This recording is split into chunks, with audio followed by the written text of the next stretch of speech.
কিয় ইমান বেয়া কৰা হ'ল পাপনৰ লগত? জুবিন গাৰ্গ আমাৰ সকলোৰে প্ৰিয়, কিন্তু জুবিন গাৰ্গৰ পিছত দ্বিতীয়জন অসমৰ জনপ্ৰিয় কণ্ঠশিল্পী অংগৰাগ পাপন মহন্তৰ নামে নিশ্চয়কৈ আহিব। পাপন এটা সময়ত খুবেই জনপ্ৰিয় হৈছিল। বিভিন্ন অনুষ্ঠানত জুবিন গাৰ্গক এইটো প্ৰশ্নও সোধা হৈছিল যে জুবিন গাৰ্গে বাৰু পাপনক নিজৰ প্ৰতিদ্বন্দ্বী বুলি ভাবে নেকি? পিছে ৰজাৰ উত্তৰ আছিল ৰজাৰ নিচিনাই।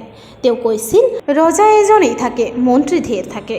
ৰজা মানে তেওঁ নিজকে অৰ্থাৎ জুবিন গাৰ্গে নিজকে বুজাইছিল। হয়, তেওঁ ঠিকেই কৈছিল। কিন্তু অংগৰাগ পাপন মহন্তই লাহে লাহে যে নিজকে অসমৰ বাহিৰ ফালে ঠেলি লৈ গ'ল। তেওঁ এতিয়া বলিউডত প্ৰতিষ্ঠিত। তেওঁ অসমীয়াতকৈ হিন্দী গীত বেছিকৈ গায়। কিন্তু ইয়াৰে আঁৰৰ প্ৰধান কাৰণটোনো কি? তেওঁ লাহে লাহে নিজকে আঁতৰ কৰাৰ আঁৰত বাৰু আমি অসমীয়া ৰাইজ দায়ী নেকি? এনেকৈয়ে কিছুমান ভক্ত অনুৰাগীয়ে প্ৰশ্ন তুলিছে। থাকোঁতে মূল্য দিব নোৱাৰোঁ নেকি আমি? প্ৰাপ্য সন্মান জানো অংগৰাগ পাপন মহন্তই পাই আছে অসমৰ পৰা? আপোনালোকৰ মতামত জনাব।